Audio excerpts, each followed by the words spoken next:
Hi. I'm Phil Zimmerman, and I just wanted to show you what I've been doing lately. I spoke here last year about my new project, Z-Phone, which is a secure VoIP protocol. And I've got a protocol which we've submitted to the IETF as an internet draft. There's an SDK to implement the protocol, and there is also this application called Z-Phone that uses the SDK to implement the protocol to allow you to use whatever VoIP client you'd like to use and secure it. It's kind of like a bump in the wire, only there's no wire. It's a bump in the protocol stack. So it filters the IP traffic in and out of your computer, looking for VoIP traffic, and intercepts it and intercedes to secure the call. And first thing I'd like to do is show you how it works, and then I'll talk about, everything else. So we're going to do the demo up front here. So first thing I'm going to do is run iChat. Did you know that iChat is a VoIP client? I didn't know that until I actually tried it with this. Let's see.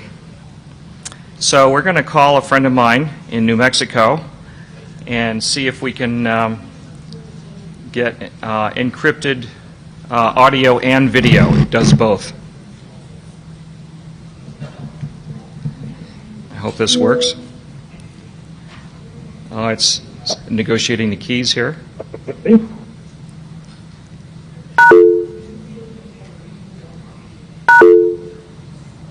Hi there. Hi, Steve. You're visible to a large audience here at Defcon, and nobody can intercept this this communication, so I guess we could talk about secret stuff. Oh yeah. You got anything subversive you'd like to say? As the audience can readily see, Steve would never talk about anything subversive. He's not really in the least bit subversive. Okay, Steve, say something. Not me. I'm not subversive. All right. Okay, just to make sure there's no man in the middle, let's see if we're using the same session key. Slingshot Millionaire. Okay. I'm using the same word list. Many of you use PGP, and you know that if you want to compare PGP fingerprints, you could either compare them in hexadecimal, or you can compare them using a list of words, and that's what I'm using here, the same word list that PGP uses. Steve, do you have Slingshot Millionaire displayed on your... I do indeed, yeah. Well, then I guess there's no man in the middle. I guess, now that would have been exciting if there was, right? It would have been quite surprising. And in an environment like this, maybe it wouldn't be that surprising. Right. Okay. The checkbox is still checked for verifying. Yeah. Okay, so what I'm going to do now is we're going to hang up this, and I'm going to call you back on Gizmo, a different VoIP client, and we're going to secure that also. Okay, so we're just going to do that, and we're going to activate the Gizmo VoIP client. We could go on and on with numerous VoIP clients, XLite, iBeam, XMeeting, Akiga, anything you want. All kinds of VoIP clients except Skype. Skype doesn't follow any VoIP standards. But any kind of VoIP client that uses RTP can be used with Z-Phone. So now I'm going to call Steve, and Z-Phone will secure the call.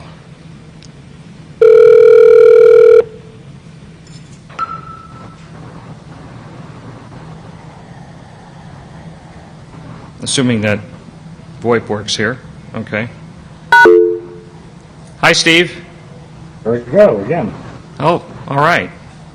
By the way, I think Gizmo does do video, doesn't it? It's just that the iChat has the I don't think device. I don't think video is available for Gizmo. I'm not aware of it. I just got a new version of it yesterday, so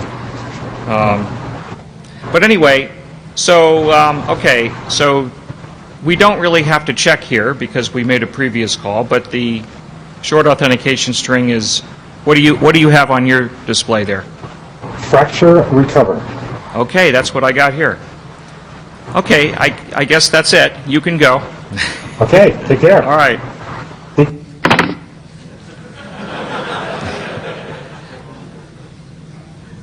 So So the really spiffy thing is that, you can use any VoIP client you're already using, and this thing plugs into the protocol stack. It's got a daemon running. This works on Linux, Mac OS X, and Windows. It runs a daemon in the IP stack, intercepts the VoIP packets, and encrypts them on the fly. It negotiates the keys up front, and then has its own separate GUI to show you if the call is secure, and allows you to verify there's no man in the middle.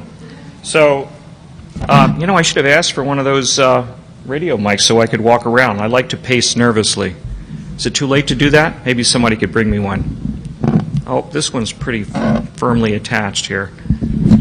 I could take it off, but then it's a very short cord, so there's really no point in taking it off.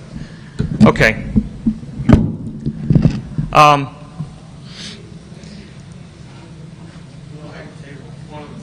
There's one on the table? That one? Oh, you mean with the cord? Okay. Yeah, all right. I don't know if that cord is long enough. All right, I'm just going to stand here, and I'll just have to contain my nervous energy. All right, so I guess we don't really need to... Oh, you know what I could do is let's bring up the web page for the Z-Phone project. You guys should go visit this web page and download it, the code, and try it yourself. You can do a free download and give it a try. This screen is too small for this website here. Okay. Well, all right. Maybe I should, yeah. Okay, well, it's got a nice FAQ section to answer a lot of questions, but you don't have to go there to ask questions. You could ask me. So, okay, so I demoed this here last year, but it's gotten a lot more polished, and it works with everything now. We submitted it to the IETF, and eventually it will get an RFC.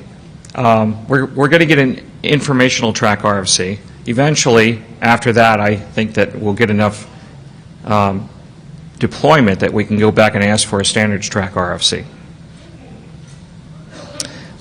It does a Diffie-Hellman key negotiation at the beginning of the call, and then, to protect against a man-in-the-middle attack, you want to make sure that the two parties are using the same session key, because these keys are randomly generated for each session, and if you found that the two parties were not using the same session key, it's because there's a guy in the middle that I'm talking to, and he's talking to the other party, and there's two separate encrypted channels with the guy in the middle.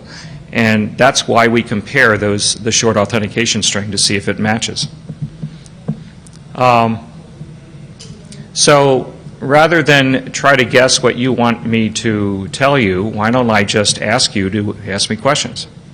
Yeah? Your encryption, your middle layers where you have different costs or different POS parameters, how are those impacted by your encryption? In other words, if I'm trying to tag traffic. Well, there's a related protocol to RTP called what is it called? The RT. Yeah. Okay, he wants to know if the quality of service information gets encrypted too, and yes, it does. The packets that come back, RTSP, isn't it? RTCP. Excuse me. You ever see that film Memento? I sometimes feel like that guy. I can't remember anything. That's right, yes.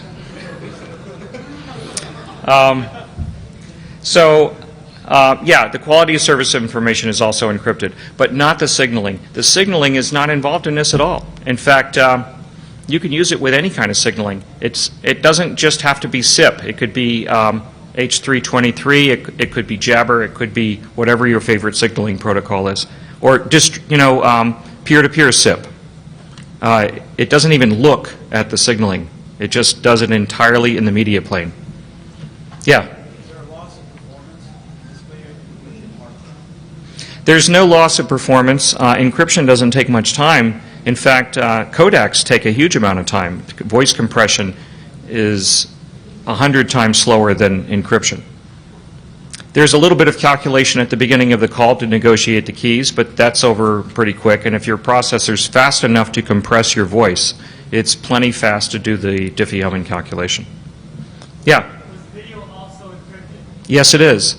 Video, audio, you can have as many streams as you want between you and the other party. They're all encrypted with separate keys. Multi-party as well? You have multi-conversation? Yes. Yes, you could do three-way calling. Every link that you do is separately encrypted. Yeah? When I read about this, I saw that some parts of it were open source and other parts weren't. Can you explain a little bit more? Yeah, the SDK, we're going to open source the SDK because we want people to put it in their open source projects. Now, this application that I showed you, ZPhone, is not only the SDK. It's also got this daemon that filters IP packets. I don't really see the reason to make that open source because nobody's ever going to put that into their VoIP product. You know, it's the SDK they want, and so that's what we're going to open source. Yeah?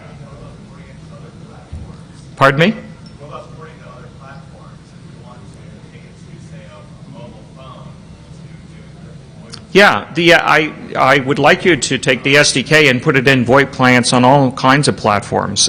We've got this thing running on Symbian, on Windows Mobile, Linux, Mac OS X, Windows XP, and you know we'd like it to run on anything you find to run it on. But you know the SDK is not a complete application. It's something that you want to put inside your VoIP application. They could be put into a PBX. By the way, we have it running right now on the Asterisk PBX, which is open source, and we're going to be releasing that as soon as we can get through the bureaucratic. It is fairly bureaucratic to get things released on Asterisk. By the way, we tried to put it on Akiga, but we find that the Akiga CVS code repository doesn't seem to have a version that will actually build. So if anybody can help us with that, I'd appreciate it. I don't know how people are building Akiga if they can't check out the code from the CVS, but yes. Loud, really yell. Without looking at the signaling, how do you distinguish between RTP packets and other UDP packets? Well, we look at the pack. We have a nice little. The question is, if we don't look at the signaling, then how do we find the RTP stream? How do we tell the RTP packets from other kinds of UDP packets? And well, until about a week ago, we used to just look at the signaling and try to figure it out from that. But we were having the devil's own time doing that because all the VoIP clients break the rules. They do horrible things for NAT traversal. NAT traversal is the big problem in the VoIP industry. And all these VoIP clients were doing highly unorthodox things for NAT traversal. I'm going to close that. What they were doing is instead of sending it through the SIP packets, they were doing things like, I'm not sure, but somebody told me that Apple iChat, if it couldn't do NAT traversal using normal methods, it would actually send a text message to the other side, telling it what port it was going to use. There's no way we would ever have figured that one out. So rather than try to divine it from the signaling, we just heuristically look for the RTP. And we let a few packets go by and see if they have sequence numbers that count up. And, you know, if we think it's RTP, then we jump in. Now, that's what we do in that daemon, that filter I mentioned. That's not in the SDK. I mean, if you actually put this in your VoIP client, you don't have this problem at all. I mean, you're going to talk to it through an API. Then, of course, you're going to know what port you're going to use. You are the VoIP client, so you know everything about what you are doing. So you tell our SDK, okay, here's a packet encrypted, you know? Yeah?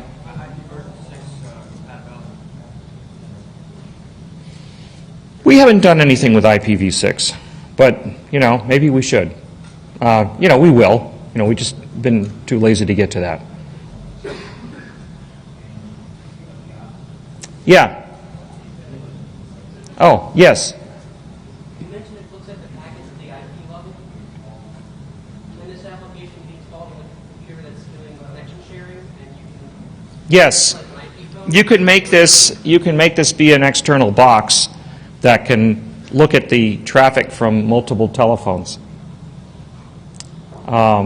It would work the same way as it works when it's in the same machine.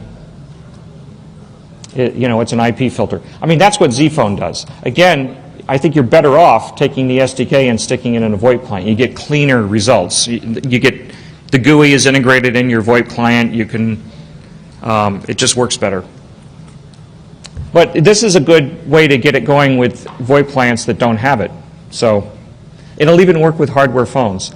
I mean, I bought one of those really cheap Grandstream VoIP hardware phones, and you can actually make this encrypt that too outside. It'll, filter through your Linux laptop. Yes.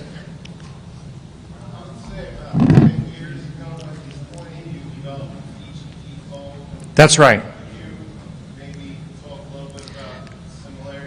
Yeah, PGP phone. As a secondary question, could you just talk about, I know you said use the Diffie-Hellman encryption to negotiate, but what is the actual encryption key size of the Z-phone during the conversation? Okay, well, 10 years ago, I developed a product called PGP phone. And most of you are too young to remember that, but 10 years ago it worked fine, except for the fact that nobody had broadband at home, and also there were no VoIP protocol standards. So it was kind of too early. But now it's not too early. Now it's the right time. VoIP is taking off.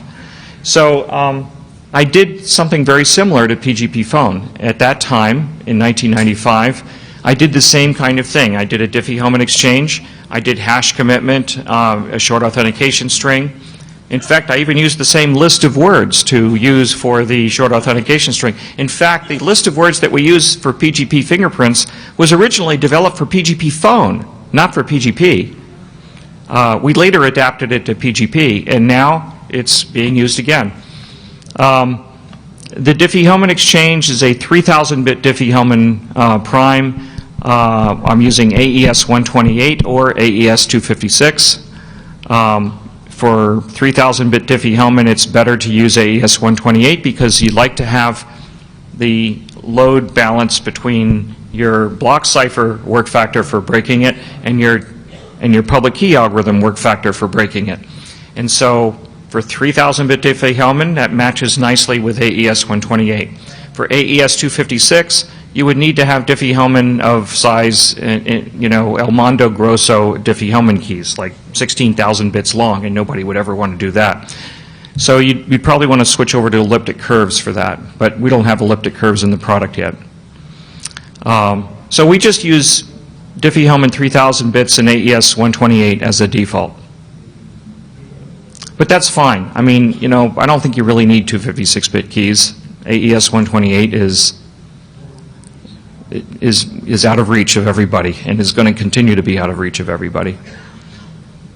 Yeah. In the future, you have some rocket phones, you're saying you want a SIP phone to try out. Well, the average Joe is not going to have a nice one. So how are you going to use the hardware? Well, how is the average person going to use this when they don't have hardware to put it on? Well, for Z-Phone, you would typically use it with a soft VoIP client. You'd be running some kind of VoIP client on your laptop. If they don't have a laptop? Yeah, well, if you're using Vonage, you can't use Z-Phone. Don't use Vonage. Now, in theory, you could use Vonage and use Z-Phone. You would have to have, that box they give you, the analog telephone adapter? If you could put take my SDK and stick it inside that box, then it would work. But I doubt that Vonage is going to put it in because Vonage is in a lot of trouble. And yeah, in principle, someone who makes an analog telephone adapter could put this inside.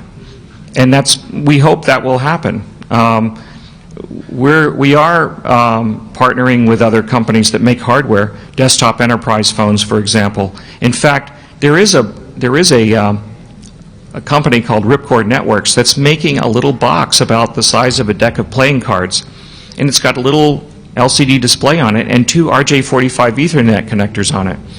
And it's a real bump in the cord. And so it would go between your VoIP phone and the cloud. And it would do just what Z-Phone does. They're working on that right now. In fact, they're going to use the same kind of IP filtering techniques that we use. In fact, they're probably going to run the same code, actually, since they license it from us.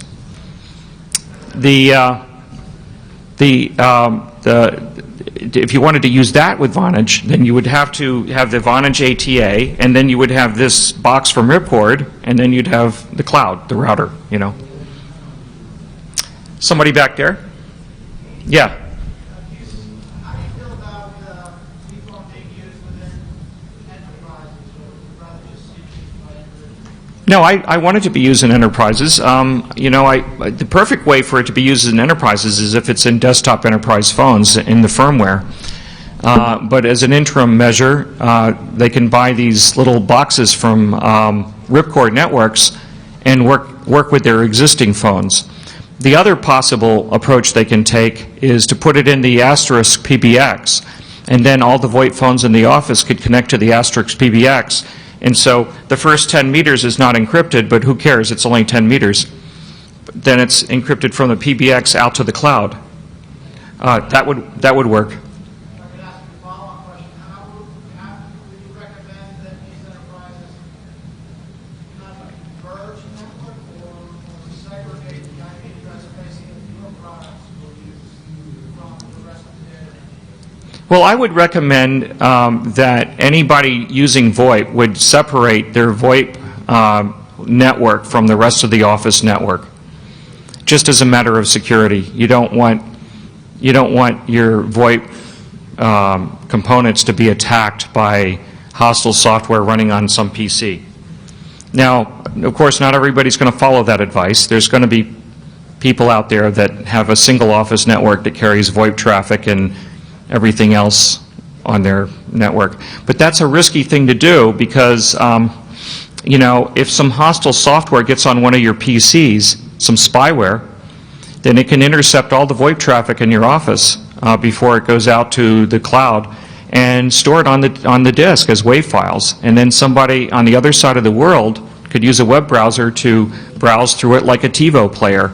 In fact, this software exists. On my website, zphoneproject.com, visit the FAQ page, and you'll find in there a link to spyware that operates exactly as I've described. And you can listen to people's phone calls.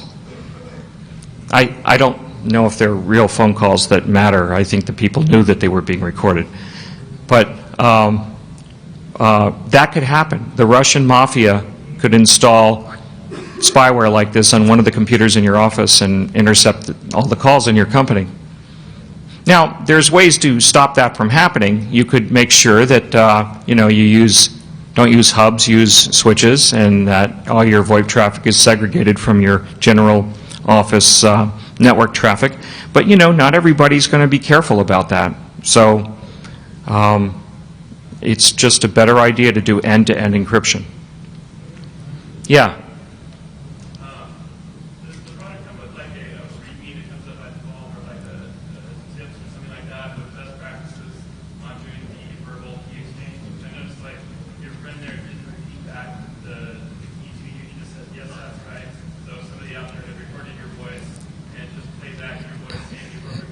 Yeah.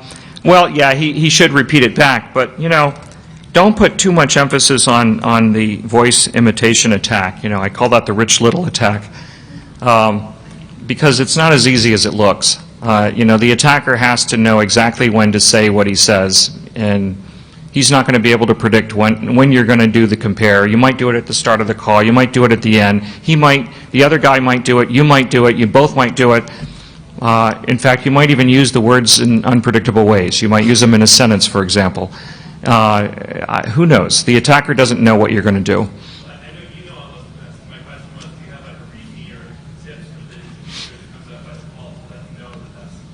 I didn't think of doing that, a README file that tells you how to do the short authentication string compare.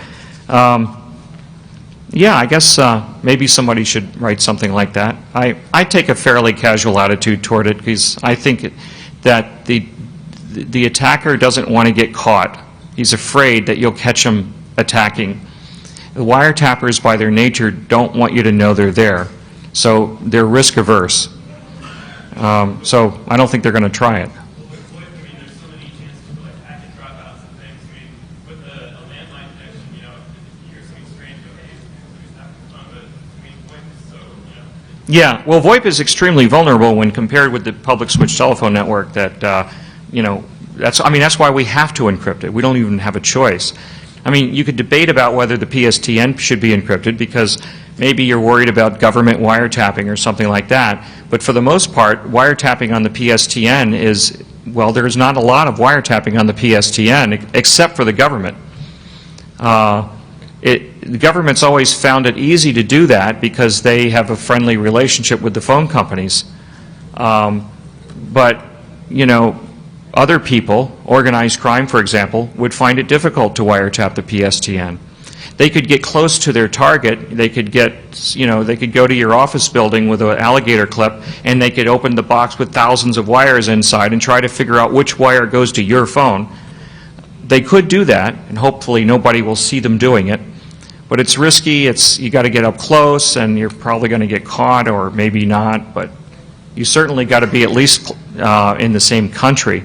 But with VoIP, someone could attack you from the other side of the world. That spyware that goes on one of the PCs close to you might be, you know, from China or the Russian mafia or, you know, something like that. So it's just so much easier to attack VoIP. We really have no choice. We must encrypt VoIP, or don't migrate to VoIP. Keep all of our calls forever on the PSTN. If we do that, then we'll be fine, you know, except for government wiretapping, you know. But, you know, how many people here think that we're not going to migrate to VoIP? Everybody knows that VoIP is the manifest destiny of the phone system. So we have no choice. Now think about what's going to happen if we don't do that. You know, one might imagine that law enforcement might object to encrypted VoIP. Well, okay, so let's look at it from the law enforcement point of view. Think about the asymmetry that has existed for so long in the relative difficulty of wiretapping between the government wiretapping and criminals wiretapping. It's so much easier for the government to wiretap than for criminals to wiretap. But with the migration to VoIP, that asymmetry collapses, which means that the criminals can wiretap the government and the police and judges and prosecutors just as easily. So that means that you know, organized crime will be able to wiretap judges and prosecutors and listen to them talking about ongoing criminal investigations. They'll be able to learn the names of witnesses and informants, and they'll be able to listen to them calling their wives at home and talking about what time to pick up their kids at school. So I think that if we want the criminal justice system to continue functioning, you know, without fear from organized crime, you know, doing horrible things to them, they're going to have to accept encrypted VoIP as being part of the infrastructure. Yes? Has there been any interest from the VoIP software community, like Gizmo, just building it into the product? Yes. Counterpath, the makers of X-Lite and iBeam, are going to put it in their products. They've licensed it, and in the next product release cycle, it will be in their products. If you go to that website, zphoneproject.com, you'll see it says customers, and you can see a list of the companies that we've partnered with to license this code to. PGP is going to put it in their VoIP products when they make VoIP products. Borderware plans to put it in their products. It's taken them a while to do it. They're kind of moving slowly in VoIP. Asterisk is it's going to be in all the Asterisk PBXs, so that's going to affect a lot of companies. There's a couple of other open source VoIP projects that are using it. Go to that page and see who's doing things with it. Yeah. Does it work dynamic? Meaning, does it, if the person on the other end, does it matter if the person on the other end has that phone or not? Yeah, the person at the other end has to have it, but if they don't, it just probes to find out if they have it. And if they don't, then that's fine. It just steps out of the way, no harm done, you know. It quietly probes for its peer. Yeah. You're running like an IPsec GRE for your web traffic. Is this doing a whole lot more than that? You know, some people have talked about using IPsec to run encrypt VoIP. And I think that you can possibly make that work in very limited circumstances. If you have your PBX tied to another one of your branch offices with their PBX, you control both ends. You own both ends. You might be able to get it to work. But in the general case, IPsec is not a good choice for encrypting VoIP because it's too low a layer. It's down at the IP layer. And there's nothing to tell you if it's there or not. You can't tell. What if the other party doesn't have IPsec? How are you going to know? How are you going to know this call is encrypted? And if you don't know the call is encrypted, why even have encryption? You know, how are you going to know when you got to just talk about the weather or when you can talk about secret stuff? So it's just too low. You really need to have the encryption happening close to the user at the application layer.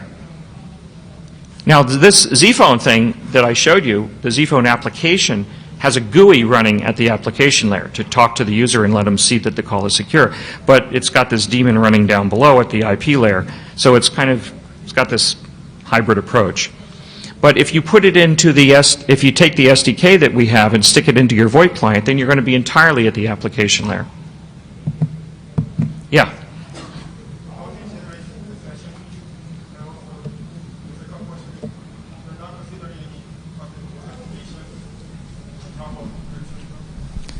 You asked me about generating the session key. What was it?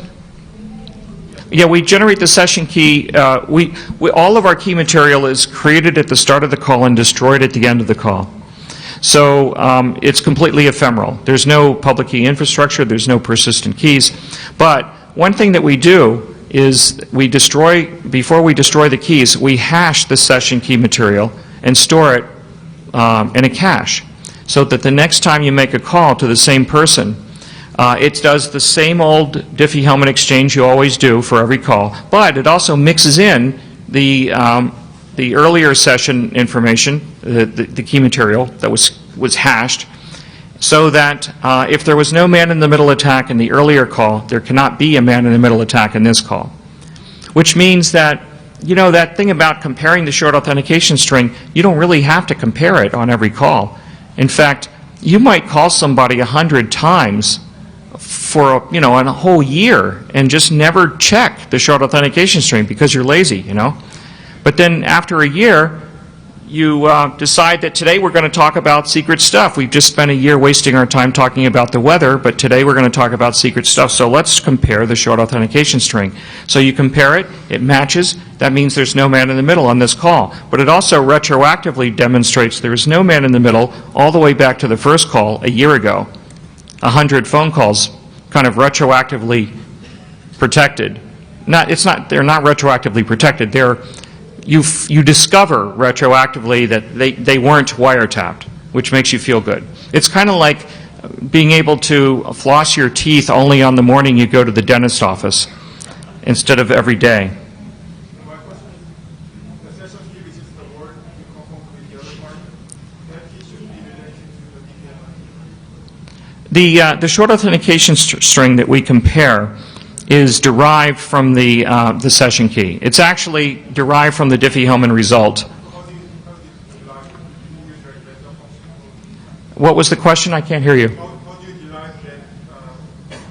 How do I derive it? Well, I use an HMAC. I hash it. I do a Diffie-Hellman exchange, and then I hash a bunch of things together to produce a shared secret. And then I derive a bunch of other secrets from that, such as the session key, an HMAC key for protecting certain packets that I use elsewhere in the protocol, and also the short authentication string. So at the end of the call, I erase everything except for, and also I forgot to mention some one of the things I save is stuff that I put in the cache, but I derive that with the same kind of HMAC process that I derive everything else. So you can't reconstruct anything by knowing the short authentication string. You can't reconstruct anything from knowing what's in the cache. If somebody steals your laptop computer and they get your cache, they're not going to be able to figure out, even if they recorded yesterday's phone call, they have all the encrypted traffic, and they steal your laptop today, they're not going to be able to use that to reconstruct your phone call from yesterday. Now, it also means that they could use that cache to be a man in the middle on the next call, but it has this kind of self-healing property that if they miss a single call, if they aren't there for the next call, then they miss their chance. It heals itself, and you constantly change what's in the cache with every call. So you're immune to the man in the middle who stole your laptop yesterday if he's not there with every call that comes after that.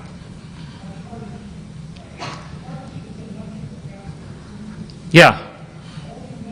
Could you speak a little bit about key size earlier when you were saying that how many keys 3,000 in order to properly utilize AES 6, 16,000 bits, we don't want that grossly large. I mean, my understanding, I've been a fan and user of software for over 10 years, that the exponent, or I should say the bit size, always is like 2 to that bit size, key size of variations that you can encrypt something. The difficulty of breaking public key algorithms is different from the difficulty of breaking block ciphers.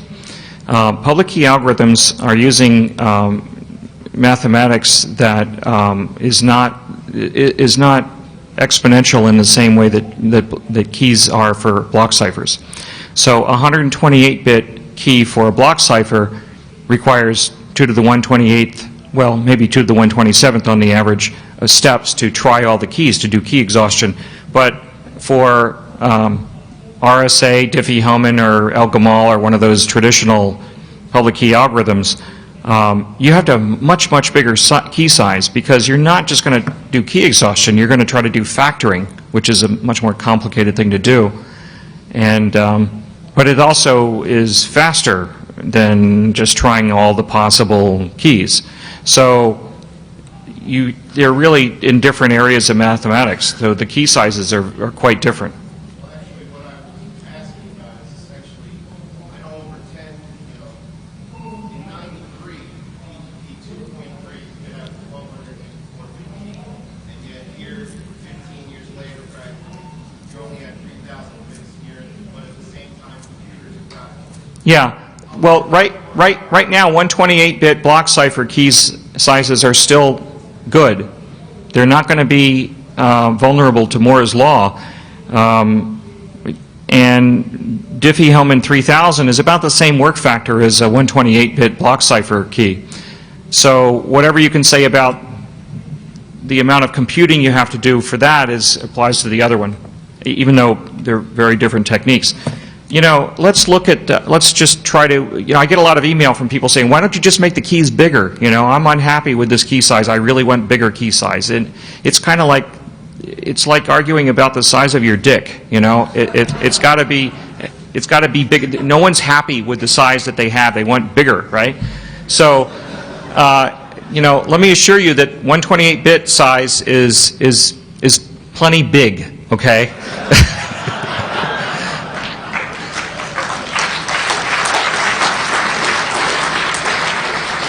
And let's just take a moment to just see why that size is appropriate. Because some years ago, somebody built a special machine to exhaust all the keys in the DES key space, 56-bit keys, and so in fact today it would be even easier because of Moore's law.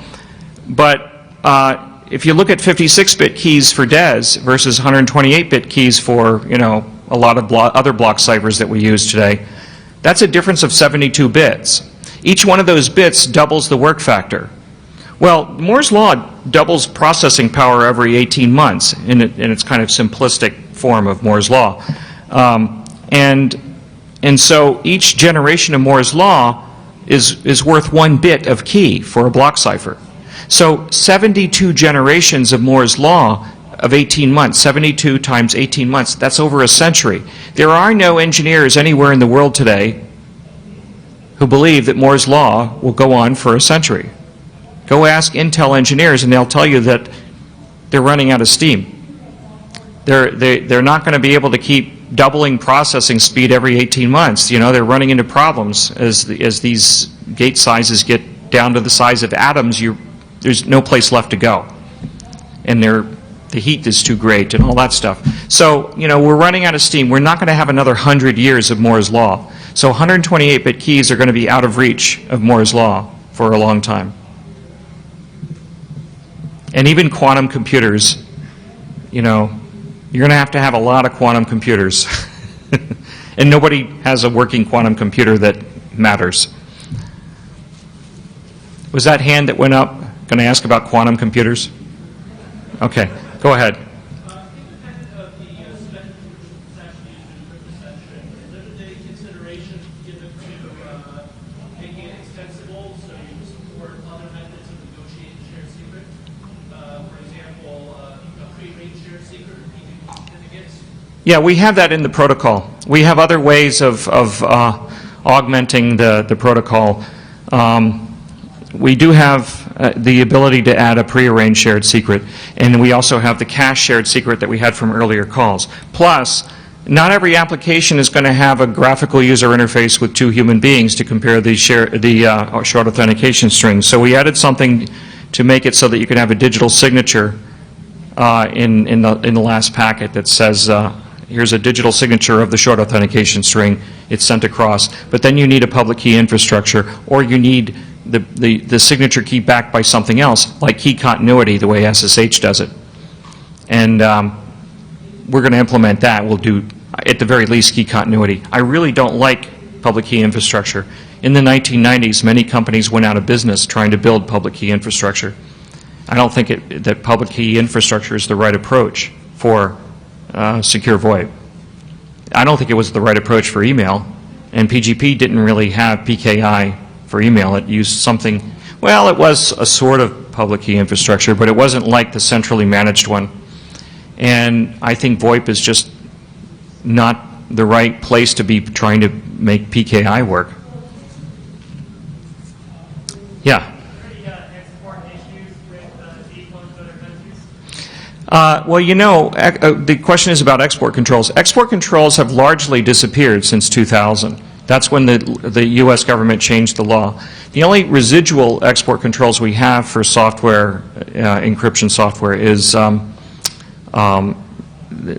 few countries that we're not allowed to export to: North Korea, Iran, Syria, Sudan.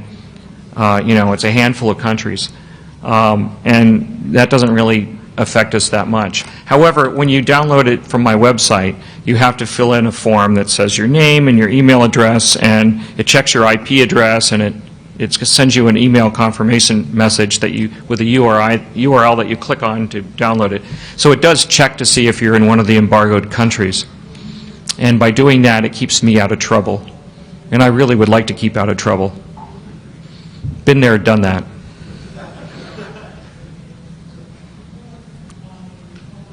Yes?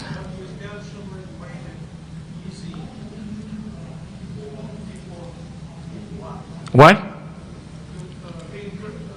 It's easy to detect that the stream, RTP stream is encrypted. Yeah, it's easy to see it that the RTP stream is encrypted, because if somebody could just look at the stream and they could see, well, at the very least, there's authentication tags on every packet. But even if we got rid of those and just kept it exactly the same packet size, you'd be able to see that it was encrypted, because if you tried to run it through a codec, it wouldn't make any intelligible sounds. If it was G711, the one that doesn't compress anything, if you played that, it would actually make white noise. I used to have this little demo feature that, I could click a button and it would play white noise. It would play the ciphertext out through the G711 codec. The problem is that it started using other codecs, and then sometimes it would crash the codec. So I don't have that on hand anymore. So yeah, they're going to know you're encrypting your phone calls, but I don't think that matters because the entire infrastructure of the entire world is going to have to encrypt VoIP. Everybody, billions of people are going to have to encrypt their VoIP calls because VoIP is intrinsically insecure, and you know, we have to protect our nation's critical infrastructure. Otherwise, we're going to be owned. Now, what's the proper pronunciation of owned? What is it, the 0WN3D or something like that? You know, how do you pronounce that? We're going to be owned by the Chinese or the Russian mafia or whatever, fill in the blank, if we don't encrypt our VoIP. Yeah. Legislation? You know, there is legislation now called CALEA that says that phone companies have to turn over their key material to the government for wiretap. But my protocol negotiates the keys at the end users, not involving the phone company at all. So the phone companies will not be in violation of CALEA if the end users are using this protocol. In fact, one could argue that it kind of is good for the phone companies. It gets them out of the way. What was the question?